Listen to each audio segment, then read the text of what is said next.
آج میں نے آپ حضرات کے سامنے شہادت امام حسین رضی اللہ عنہ کا تاریخی اور حقیقی پس منظر پیش کرنا ہے۔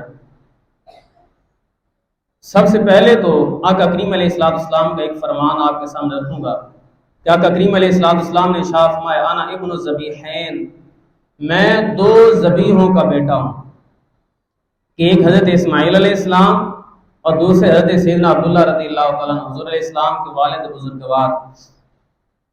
جب حضرت ابراہیم علیہ السلام اپنے بیٹے اسماعیل علیہ السلام کو قربان کرنے لگتے ہیں، اللہ فرماتا ہے فلما اسلم وتلہ للجبین ونادیناہ ان یا ابراہیم قد صدقت الرؤیا انا کذالک نجزی المحسنین۔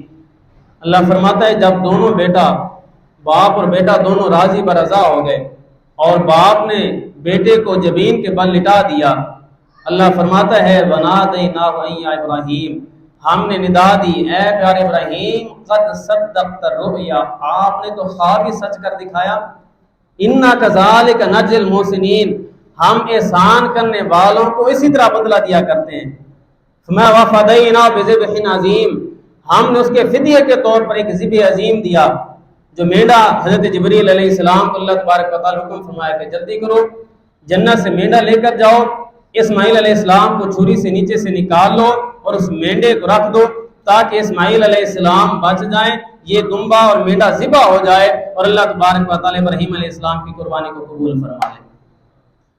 اب اسماعیل علیہ السلام کی قربانی ہونے لگی تھی، لیکن فدیے کے طور پر دمبا آ گیا، اسماعیل علیہ السلام بچ کے قربانی نہیں ہوئی۔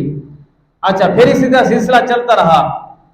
حضرت عبد المطلب رضی اللہ تعالیٰ عنہ، آپ نے منت مانی کہ اللہ تبارک و تعالیٰ مجھے 10 بیٹے عطا کرے تو ایک کو میں اللہ کی راہ میں قربان کر دوں گا۔ اللہ تبارک و تعالیٰ نے بیٹے عطا کر دیے۔ اب بیٹے کی قربانی کی منت کو پورا کرنے کا وقت آیا تو آپ اپنے بیٹے کو قربان کرنے کے لیے تیار ہو گئے۔ بیٹوں کے درمیان قرہ ڈالا تو حضرت عبداللہ رضی اللہ عنہ حضور علیہ السلام کے والد کے نام نکلا۔ اب چونکہ یہ بہت زیادہ حسین تھے اور دوسرا حضور علیہ السلام کا نور ان کے اندر تھا، اللہ تبارک و تعالیٰ نے گوارا نہیں کیا تو لوگوں نے کہا کہ اے عبد المطلب، آپ اپنے اس بیٹے کو قربان نہ کریں بلکہ آپ اس کے فدیے کے طور پر اونٹ ذبح کر دیں۔ تو آپ نے فرمایا کہ میں نے منت بیٹے کو قربان کرنے کی ہے تو یہ میں اونٹ کیسے قربان کر دوں؟ تو انہوں نے کہا کہ ایسا کرو قرآن اندازی کر لو۔ قرآن اندازی کی گئی، ایک طرف اونٹوں کا نام لکھا گیا، ایک طرف سیدنا عبداللہ رضی اللہ عنہ کا نام لکھا گیا۔ ادھر جب قرآن اندازی ہوئی، پرچہ نکالا تو پرچہ نکل آیا حضرت عبداللہ رضی اللہ عنہ کے نام۔ انہیں کہا جی اونٹوں کی تعداد بڑھاؤ، 20 اونٹ کر دیے گئے۔ پھر قرآن اندازی کرتے ہیں، قرآن حضرت عبداللہ رضی اللہ عنہ کے نام نکلتا ہے، حتیٰ کہ ہر مرتبہ اونٹوں کی تعداد بڑھاتے رہے۔ جب 100 تعداد ہو گئی تو اس وقت جب قرآن اندازی کی گئی تو قرہ اونٹوں کے نام نکل آیا۔ اب اونٹ ذبح ہو گئے، ادھر یہ بیٹا حضرت عبداللہ رضی اللہ عنہ قربان ہونے سے بچ گیا، یعنی کہ قربانی پھر بھی پوری نہیں ہوئی۔ اسی طرح یہ سلسلہ جو ہے یہ چلتا رہا کہ قربانی جو اس وقت سے چلی تھی ابھی تک وہ قربانی نہیں ہوئی۔ ابھی کس طرح پوری ہوئی؟ اللہ تبارک و تعالیٰ نے محبوب علیہ السلام کو دنیا کے اندر مبعوث فرمایا۔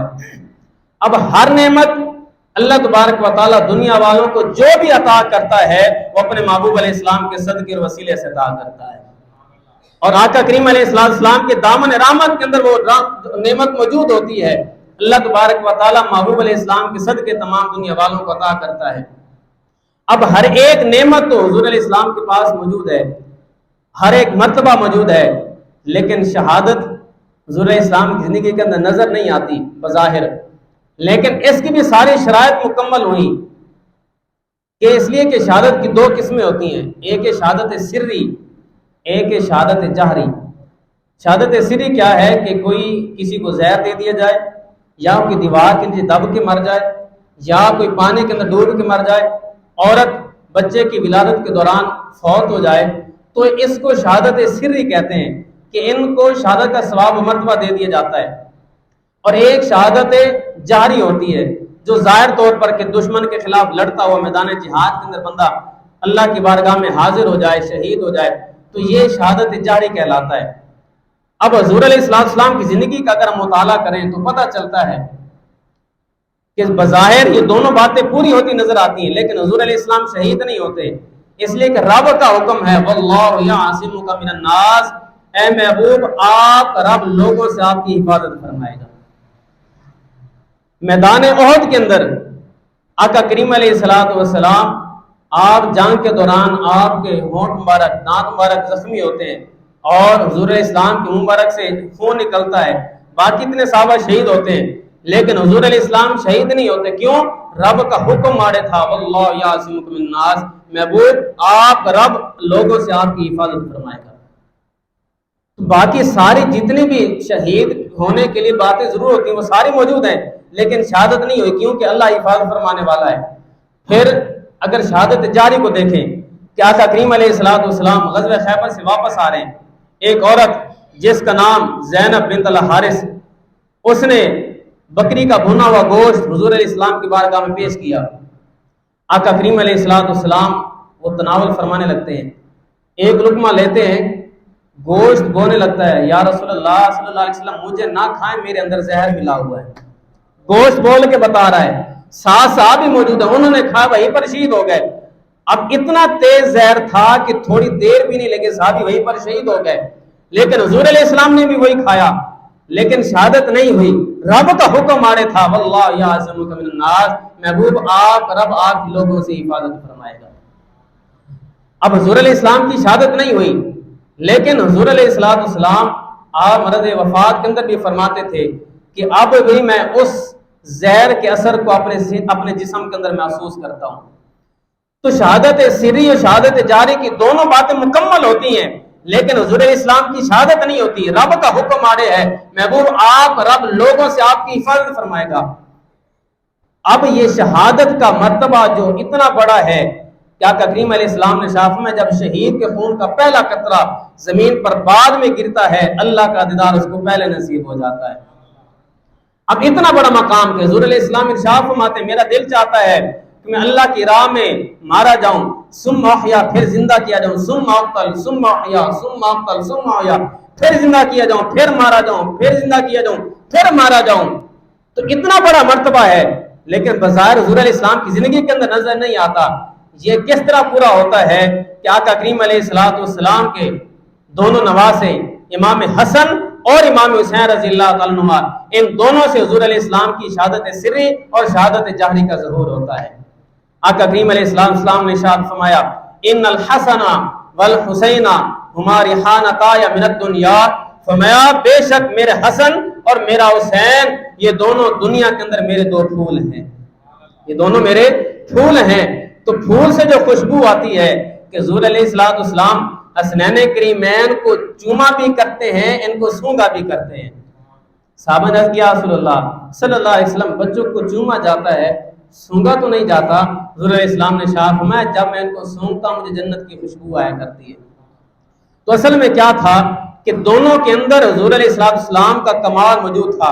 یہ دونوں حضور علیہ السلام کے مظہر جمال مصطفیٰ بھی ہیں اور مظہر کمال مصطفیٰ بھی ہیں، مظہر جمال مصطفیٰ بھی ہیں اور مظہر کمال مصطفیٰ بھی ہیں۔ کہ جمال مصطفیٰ کس طرح؟ مولا علی رضی اللہ عنہ فرماتے ہیں، الحسن اشبہ برسول اللہ صلی اللہ علیہ وسلم ما بین صدر الی الراس، فرمایا کہ میرا بیٹا امام حسن سر سے لے کر سینہ تک حضور علیہ السلام کی بالکل مشابہ ہے، اور والحسین اشبہ برسول اللہ صلی اللہ علیہ وسلم ما کان اسفل من ذلک، فرمایا میرا بیٹا حسین سینے سے لے کر پاؤں تک حضور علیہ السلام کے بالکل مشابہ ہے۔ یعنی جب دونوں شہزادے مل کر کھڑے ہوتے ایسا لگتا تھا جیسے تصویر مصطفیٰ موجود ہے۔ تو مظہر کمال مصطفیٰ بھی ہیں اور مظہر جمال مصطفیٰ بھی ہیں کہ حضور علیہ السلام کا جمال اور کمال ان دونوں شہزادوں کے اندر موجود ہے۔ اب حضور علیہ السلام کی شہادت سری اور شہادت جاری کا ظہور ان سے ہوتا ہے۔ شہادت سری کا ظہور حضرت امام حسن سے ہوتا ہے کہ آپ کو زہر دیا گیا جس سے آپ کی شہادت ہوئی، اور جب آپ کو زہر دیا گیا تو حضرت امام حسین رضی اللہ تعالیٰ عنہ آپ فرمانے لگے کہ بھائی بتائیں کس نے آپ کو زہر دیا؟ فرمایا اگر تو وہ بندہ ہے کہ جس کو میں جانتا ہوں کہ اس نے زہر دیا ہے تو پھر میں اپنا معاملہ اپنے رب کے سپورٹ کرتا ہوں، اور اگر جس نے مجھے زہر دیا ہے جس کو میں جانتا ہوں اگر وہ نہیں ہے تو پھر ایسے بلا وجہ میں کسی پر بہتان بھی نہیں لگا سکتا۔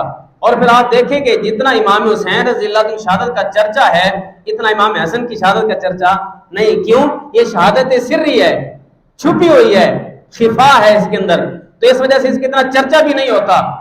تو امام حسن رضی اللہ عنہ کے حصے کے اندر حضور علیہ السلام کی شہادت سری کا ظہور ہوتا ہے، اور امام حسین رضی اللہ تعالیٰ سے حضور علیہ السلام کی شہادت جہری کا ظہور ہوتا ہے۔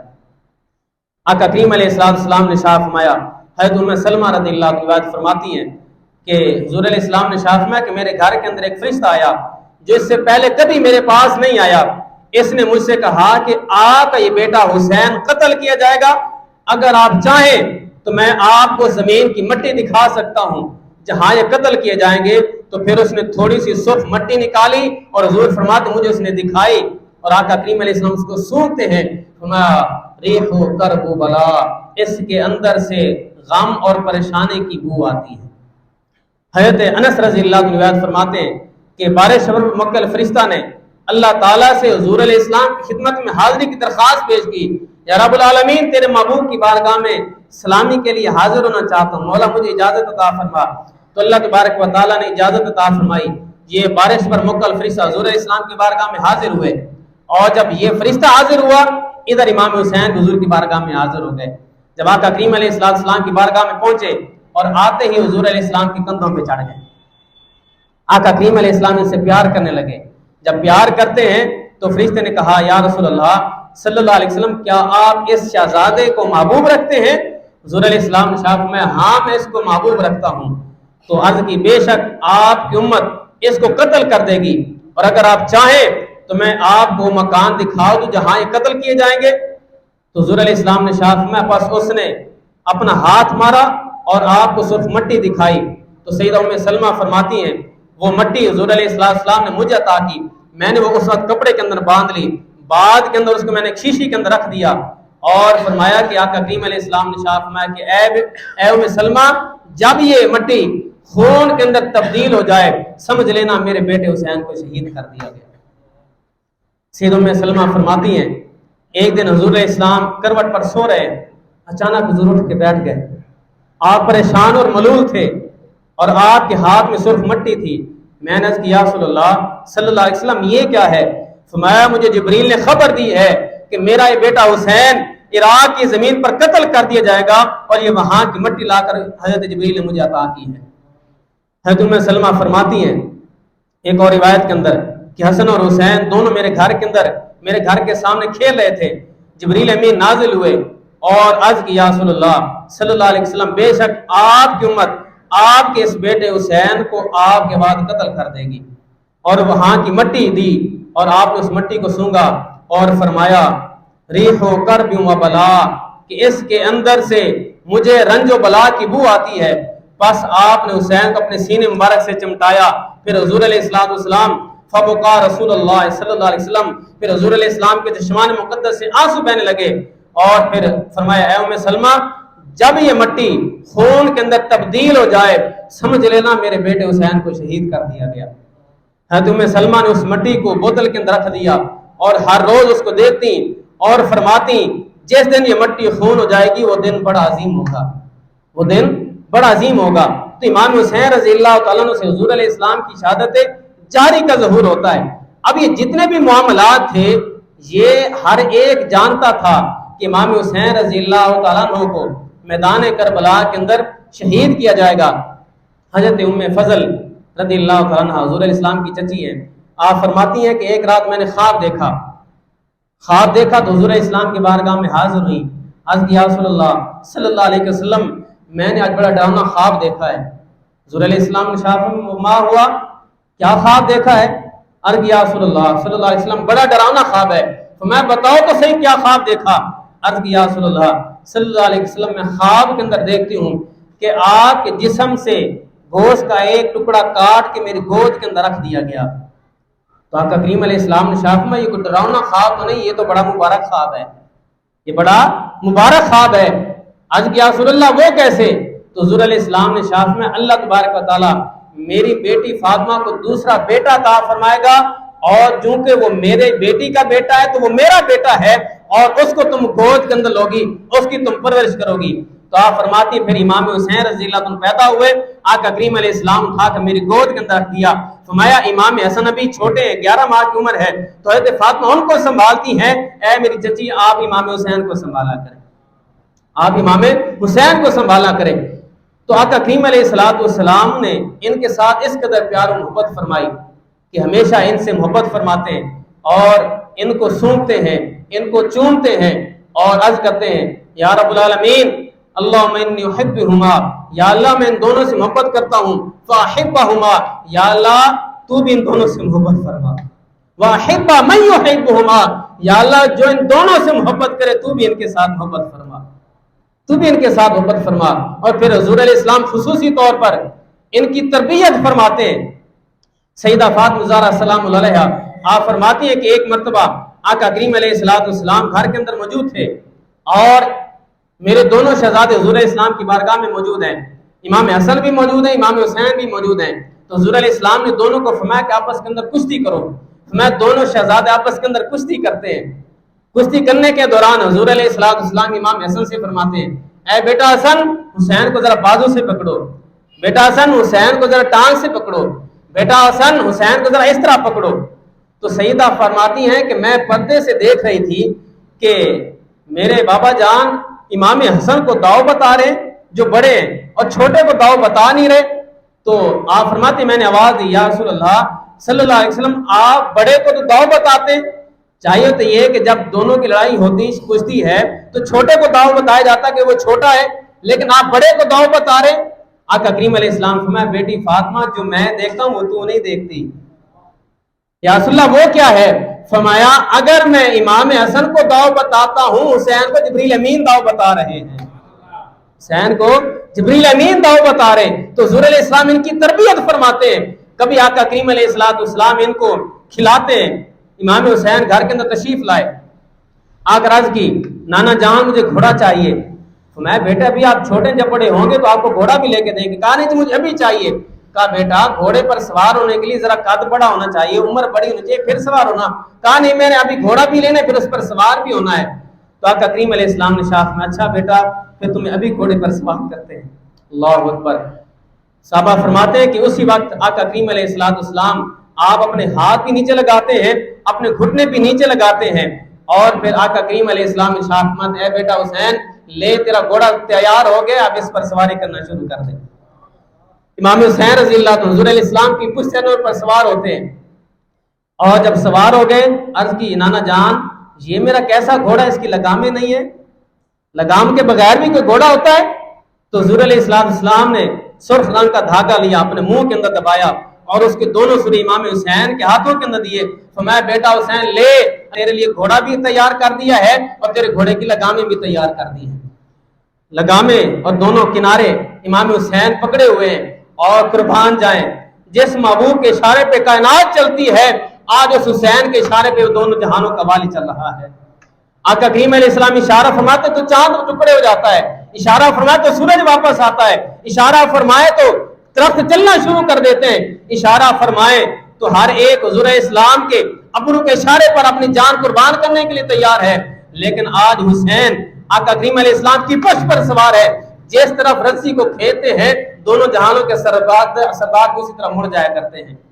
آقا کریم علیہ السلام جب بیٹے کو اوپر سوار کیا ہوا ہے فاروق اعظم تشریف لائے اور فرمایا نعم المرکب، یہ کتنی اچھی سواری ہے اے حسین تجھے مبارک ہو، کتنی اچھی سواری ہے کہ تو دونوں جہانوں کے سردار کی پشت پر سوار ہے۔ حضور علیہ السلام نے شاف میں اے عمر تم یہ تو دیکھتے سواری کتنی اچھی ہے، یہ نہیں دیکھتے بھی سوار کتنا اچھا ہے، یہ نہیں دیکھتے سوار کتنا اچھا ہے۔ تو حضور علیہ السلام ان کی تربیت فرماتے ہیں۔ ایک مرتبہ گھر کے اندر تشریف لائے، عرض کی نانا جان میں نے آپ کے برابر ہونا ہے، میں نے آپ کے برابر ہونا ہے۔ حضور علیہ السلام کھڑے ہیں تو حضور علیہ السلام نے امام حسین کو پکڑا اور اپنے دونوں قدموں پر رکھ لیا۔ اب امام حسین حضور علیہ السلام کے قدموں پر کھڑے ہیں، آقا کریم علیہ السلام نے بازو سے پکڑا ہوا ہے۔ فرمایا بیٹا ذرا اوپر چڑھ کے آ، آپ کے گھٹنوں تک پہنچ گئے۔ فرمایا بیٹا تھوڑا اوپر آ، اوپر آئے اور پھر آتے آتے سینے تک پہنچے، سر اوپر ہو گیا۔ میں بیٹا تو کہتا تھا میرے برابر پہنچنا، یہ تو مجھ سے بھی اوپر جا رہا ہے۔ اور پھر قربان جائیں امام حسین رضی اللہ عنہ اپنی زبان نکالتے ہیں، آقا کریم علیہ السلام پھر اس کو چوستے ہیں، اور پھر اس قدر پیار و محبت کا اظہار ہے کہ حضور علیہ السلام ان کا رونا برداشت نہیں کرتے۔ صحابہ فرماتے ہیں کہ جب آقا کریم علیہ السلام ایک مرتبہ فجر کی نماز پڑھانے کے لیے گھر سے نکلے، پھر حضور علیہ السلام کا معمول تھا کہ حضور علیہ السلام جب سیدہ فاطمہ الزہرا سلام اللہ علیہ کو حجرے سے گزرتے تو فرماتے السلام علیکم ورحمۃ اللہ وبرکاتہ یا اہل البیت انما یرید اللہ لیذھب عنکم الرجس اہل البیت ویطہرکم تطہیرا۔ فرمایا اے اہل بیت تم پر سلام ہو، اللہ تبارک و تعالیٰ تم سے ہر رجس و ناپاکی کو دور کر دیا، تم اس طرح پاک کر دیا جس طرح پاک کرنے کا حق ہے۔ فرمایا ایک مرتبہ جب حضور علیہ السلام نے سلام کیا تو امام حسین رضی اللہ عنہ رونے کی آواز آئی، حضور علیہ السلام واپس مڑ کے آئے اور فرمایا بیٹا فاطمہ حسین کو رونے نہ دیا کرو، مجھ سے برداشت نہیں ہوتا، حسین کو نہ رونے دیا کرو، مجھ سے برداشت نہیں ہوتا۔ سیدہ فرماتی ہے ایک مرتبہ ہم قافلے کے ساتھ جا رہے ہیں، قافلے کے نے پڑاؤ کیا، فرماتی ہے کہ تھوڑی دیر گزری، سیدہ فرماتی میرے خیمے سے امام حسین کے رونے کی آواز آئی، آپ فرماتی ہیں کہ حضور علیہ السلام تشریف لائے، فرمایا بیٹا فاطمہ کیا ہوا، کیوں حسین رو رہے ہیں؟ کہا ابا جی پیاس محسوس ہو رہی ہے تو اس وجہ سے رو رہے ہیں۔ فرمایا لاؤ میرے بیٹے کو مجھے دو، حضور علیہ السلام اٹھاتے ہیں سینے کے ساتھ چمٹاتے ہیں اور پھر اپنی زبان باہر نکالتے ہیں، فرماتے ہیں بیٹا حسین لے زبان چوس تیری پیاس دور ہو جائے گی۔ اس لیے کہ یہ تربیت فرمائی جا رہی ہے کہ کل وہ وقت بھی آئے گا، کہیں ایسا نہ ہو کہ کربلا کے تپتے ہوئے صحرا کے اندر 3 دن بھوکے پیاسے رہنے کے بعد ان کو پیاس کی شدت محسوس ہو، نہیں آج ان کو اپنی زبان بھر چسا کے بتا رہے ہیں بیٹا آج میں زبان چسا کے تمہیں بتا رہا ہوں کہ کل وقت بھی آنے والا ہے، پانی بند کر دیا جائے گا لیکن تمہارے پائے ثبات کے اندر لغزش نہیں آنی چاہیے۔ تو حضور علیہ السلام نے باقاعدہ ان کو تیار کیا۔ اب یہ سارا جو پس منظر ہے جب امیر معاویہ رضی اللہ عنہ کا انتقال ہوا اور اس کے بعد یزید تخت نشین ہو گیا تو امیر معاویہ نے فرمایا تھا کہ اپنی خلافت کو سب سے پہلے تم نے 3 ہستیوں کے سامنے پیش کرنا ہے، عبداللہ بن زبیر، عبداللہ بن عمر اور حضرت امام حسین رضی اللہ تعالیٰ عنہ، اگر یہ تیری حکومت کو تسلیم کر لیں تو تخت پر بیٹھنا، اگر یہ تسلیم نہ کریں تو تخت پر نہ بیٹھنا۔ جب یزید تخت نشین ہو گیا تو اس نے دیکھا کہ اب میرا باپ فوت ہو چکا ہے، اب میں تخت پر بیٹھنے والا ہوں۔ جب یہ تخت پر بیٹھا تو اس نے مدینہ کا جو گورنر تھے ولید بن عقبہ ان کو خط لکھا کہ میرے والد کا انتقال ہو گیا ہے، میں تخت نشین ہو گیا ہوں۔ مدینے کے اندر عبداللہ بن زبیر بھی موجود ہیں، عبداللہ بن عمر بھی موجود ہیں، عبداللہ بن عباس بھی موجود ہیں جو حضور اسلام کے چچا زاد ہیں، اور حضرت امام حسین رضی اللہ تعالیٰ عنہ، ان سے میری بیعت لو، اگر یہ بیعت کر لیں تو ٹھیک ہے ورنہ نعوذ باللہ من ذالک ان کو قتل کر دو۔ امام حسین رضی اللہ تعالیٰ عنہ آپ کے پاس پیغام پہنچایا ولید بن عقبہ نے کہ میں آپ سے ملنا چاہتا ہوں۔ تو وہ وقت ایسا تھا کہ اس وقت ولید بن عقبہ کی عادت تھی کہ لوگوں سے ملتا نہیں تھا، اس لیے کہ گورنروں کے اپنے نخرے ہوتے ہیں، جی اس وقت وہ آرام کر رہے ہیں، ابھی ان کے دوستوں سے ملاقات کا وقت ہے، ابھی وہ میٹنگ کے اندر مصروف ہیں، تو اس وقت وہ ملتے نہیں تھے۔ تو جب امام حسین رضی اللہ عنہ کے پاس پیغام پہنچا کہ ابھی ملنا ہے تو عبداللہ بن زبیر، عبداللہ بن عمر رضی اللہ عنہ فرمایا کہ ہو سکتا ہے کوئی کام ہو۔ امام حسین رضی اللہ تعالیٰ عنہ جو حضور علیہ السلام کے نواسے ہیں اور آقا کریم علیہ السلام کے ساتھ محبت ہے، تو آپ نے فرمایا کہ یہ کوئی اور عام بات نہیں ہو سکتی کہ اس وقت ولید ہمیں بلائے، مجھے معلوم ہوتا ہے کہ میرے معاویہ کا انتقال ہو چکا ہے، یزید تخت نشین ہو چکا ہے اور ہم سے بیعت لینے کے لیے ولید بن عقبہ نے ہمیں بلایا ہے۔ قربان جائیں حضرت امام حسین رضی اللہ تعالیٰ عنہ آپ ان صحابہ سے مشورہ کرتے ہیں کہ کیا کیا جائے۔ انہوں نے کہا کہ ہمیں معلوم ہوتا ہے کہ اگر اس نے بیعت کے لیے بلایا ہے تو صرف بیعت نہیں کرے گا، اگر آپ بیعت کریں گے تو ٹھیک ہے، اگر نہ کی تو اس کے بعد ہو سکتا ہے کہ نعوذ باللہ من ذالک آپ کو قتل کر دے، شہید کر دے۔ تو انہوں نے کہا کہ ہم آپ کو اکیلا نہیں جانے دیں گے۔ حضرت امام حسین رضی اللہ عنہ کے ساتھ 14 نوجوانوں کو بھیجا، ان کو برچیاں، ان کو نیزے، ان کو تیر دے کے کہ اگر کوئی مسئلہ ہوا تو فوراً تم نے دخل اندازی کرنی ہے۔ امام حسین رضی اللہ عنہ فرمایا کہ میں اندر جا رہا ہوں، اگر کوئی مسئلہ ہوا تو میں اونچی بولوں گا، تم نے سمجھ جانا ہے، تم نے اندر آ جانا ہے۔ ولید بن عقبہ اس نے امام حسین سے عرض کیا کہ حضور امیر معاویہ کا انتقال ہو چکا ہے، یزید تخت نشین ہو چکا ہے اور اس نے آپ کی بیعت لینے کے لیے مجھے خط لکھا ہے، تو لہٰذا آپ یزید کی بیعت کریں۔ آپ نے فرمایا کہ اگر بیعت کرنی تھی تو سب کے سامنے بیعت لیتے، یہ چھپ کر بیعت لینے کا کیا مقصد ہے؟ آپ نے تاریخی جملہ فرمایا کہ میرے جیسا بندہ چھپ کر یزید کی بیعت نہیں کر سکتا۔ جو میرے جیسا بندہ، یہاں سے حسینیت اور یزیدیت کا پتہ چلتا ہے کہ حسین صرف ایک شخصیت کا نام نہیں ہے، بلکہ یہ ایک سوچ اور فکر کا نام ہے، یہ ایک نظریے کا نام ہے۔ آپ میں میرے جیسا بندہ چھپ کر یزید کی بیعت نہیں کر سکتا۔ فرمایا کہ اگر بیعت کرنی ہے، بیعت لینی ہے تو پھر اعلان کرو کہ ساری یزید کی بیعت کو جب باقی کریں گے تو میں بھی کروں گا۔ لیکن اس نے کہا نہیں، اس نے خاص طور پر کہا کہ آپ بیعت کریں، تو آپ نے فرمایا کہ میں ایسے نہیں کروں گا۔ اسی دوران ولید کے پاس مروان بن حکم آیا، اس نے کہا کہ اے ولید ایسا کرو، ابھی ان سے بیعت لو، اگر بیعت نہیں کرتے تو یہیں پہ قتل کر دو، اس لیے کہ یزید کا حکم ہے۔ تو ولید نے کہا کہ میں امام حسین کو جو ظہور اسلام کے نواسے ہیں، میں ان کے خون سے اپنے ہاتھ نہیں رنگنا چاہتا۔ بہرحال امام حسین رضی اللہ عنہ بات کرنے کے بعد واپس آ گئے، صحابہ سے مشورہ ہوا، مشورہ یہ ہوا کہ اب یہاں پر رہنا آپ کے لیے ٹھیک نہیں، اگر آپ بیعت کریں گے تو ٹھیک ہے، اگر بیعت نہیں کرتے تو یہ آپ کو قتل کریں گے۔ تو امام حسین رضی اللہ تعالیٰ عنہ آپ اس وقت مشورہ کرتے ہیں، مشورہ کرنے کے بعد آپ نے فرمایا کہ ٹھیک ہے، پھر میں مدینہ کو چھوڑ دیتا ہوں۔ اللہ اکبر! جس مدینے کے لیے لوگ دعائیں کرتے ہیں اور آرزویں کرتے ہیں کہ یا رسول اللہ صلی اللہ علیہ وسلم کبھی ہمیں بھی مدینے بلائیں، اور آج وہ وقت آیا کہ حضور علیہ السلام کا شہزادہ مدینے کو چھوڑنے والا ہے۔ آقا کریم علیہ السلام کے روضہ طر پر حاضر ہوئے اور صلاۃ والسلام کا نذرانہ پیش کیا، قبر انور سے لپٹ کر زاروں قطع رونے لگے اور عرض کرتے ہیں نانا جان آقا حسین آج کی شب آپ کا مہمان ہے، کل صبح میری منزل شروع ہونے والی ہے، اے نانا جان آپ کا نواسہ حسین پردیس میں جا رہا ہے، اے نانا حضور میں جا رہا ہوں، میرا آخری اسلام قبول ہو، مدینہ چھوٹ رہا ہے، وطن سے دور جا رہا ہوں۔ یہ کیسا انقلاب ہے! دنیا عالم اسلام سے مسلمان اپنا وطن، اپنا عزیز و اقارب چھوڑ کر مدینہ کی طرف جاتے ہیں، اور حضور علیہ السلام کے نواز امام حسین رضی اللہ تعالیٰ عنہ حضور علیہ السلام کے دین کی خاطر مدینہ چھوڑ کے جا رہے ہیں۔ مدینے نو چھڑ کے جگر فاطمہ دا زمین کربلا دی وساواں نو چلیا، اے اکبر تے اصغر نو قربان کر کے امت بگڑی بناون نو چلیا، امت بگڑی بناون نو چلیا۔ باقی انشاءاللہ اگلے جمعے عرض کریں گے۔ اللہ سے دعا ہے اللہ تعالیٰ ہم سب کو اہل بیت محبت نصیب فرمائے، آمین۔ واخر دعوانا الحمدللہ۔